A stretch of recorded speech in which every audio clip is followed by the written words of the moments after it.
দর্শক, আশুলিয়া থেকে এই বিষয়ে আরো জানাতে সরাসরি যুক্ত হচ্ছেন সহকর্মী তৌহিদ মোর্শেদ নোমান। নোমান, কারখানা বন্ধের পর শ্রমিকদের নানাবিধ সমস্যা হচ্ছে, তো এই সমস্যা সমাধানে মালিক পক্ষ থেকে কোনো উদ্যোগ নেওয়া হয়েছে কিনা, আর এই বিষয়ে সংশ্লিষ্টরা কি বলছেন?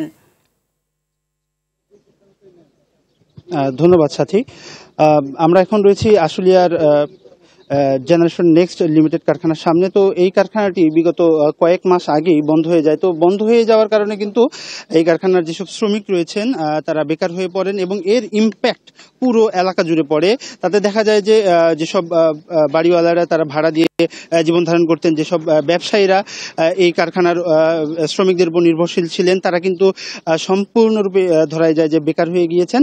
তো এই রকম অন্তত 40টি কারখানা পুরো শিল্পাঞ্চল একে বিগত কয়েক মাসের চলমান অস্থিরতায় কিন্তু বন্ধ হয়ে গিয়েছে। যদিও শ্রমিক অসন্তোষের শেষ হয়েছে, শ্রমিক অসন্তোষ এখন আশুলিয়াতে তেমন নেই বললেই চলে, এটি একটি পজিটিভ বার্তা। তো তারপরেও এই বন্ধ কারখানার যেসব শ্রমিক রয়েছে তাদের কিন্তু নতুন কোনো কর্মসংস্থান হয়নি। তো সে কারণে কিন্তু শ্রমিক এবং এই এলাকার যে ব্যবসায়ীরা রয়েছেন তারা কিন্তু যথেষ্ট চিন্তায় রয়েছেন। তো এই মুহূর্তে এই কারখানার একজন সংশ্লিষ্ট ব্যক্তি রয়েছেন, আমরা তার সাথে কথা বলে জানতে চাইবো যে আসলে আপনার এই বন্ধ থাকা কারখানাটি আসলে কবে নাগাদ খোলার আপনার ইচ্ছা রয়েছে এবং শ্রমিকদের জন্য কি বার্তা আপনাদের? ধন্যবাদ আপনাকে।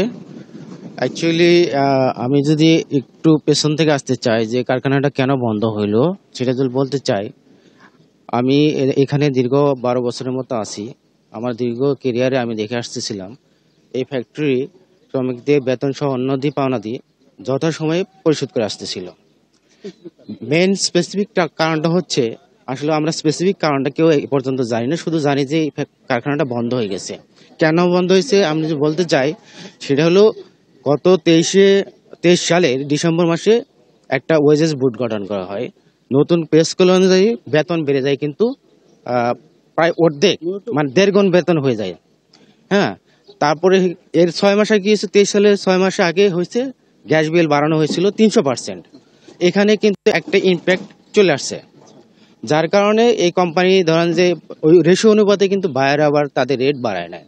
তাদের কি এই ধুকতেছিল এবং কি এই কোম্পানিটা 2024 জুন মাসে আপনার কোরবানি ছিল। তখন আমরা কবে নাগাদ খুলতে চাই, আসলেও আমাদের মালিক পক্ষ ট্রাই করতেছে যত মানে দ্রুত সম্ভব এটা ওপেন করার জন্য। কারণ এখানে যেহেতু এখানে অনেক লোকের রুটি রুজির ব্যবস্থা ছিল, 5,000 প্লাস লোক কাজ করতে এখানে, প্লাস হলো পরোক্ষভাবে হ্যাঁ, আমি যতটুকু জানি আমাদের মালিক পক্ষ ট্রাই করতেছে। এখন আসলে এত বড় একটা প্রতিষ্ঠান, তো একবার বন্ধ হয়ে গেলে একটু চালু করতে সময় লাগে। ধন্যবাদ। আপনি শুনছিলেন কিন্তু মালিক পক্ষ যথেষ্ট ট্রাই করছে এই প্রতিষ্ঠানটি খুলে দেওয়ার জন্য এবং বিজিএমই এর সাথে তারা আলোচনা চালিয়ে যাচ্ছে কিভাবে এই প্রতিষ্ঠানটি আবারও সচল করে দেওয়া যায় এবং কিভাবে শ্রমিকদের কর্মসংস্থানের ব্যবস্থা করে দেওয়া যায়। তো এই ছিল আশুলিয়া শিল্পাঞ্চলের নরসিংহপুর থেকে আমার কাছে সর্বশেষ। ধন্যবাদ সাথী। ধন্যবাদ আপনাকে।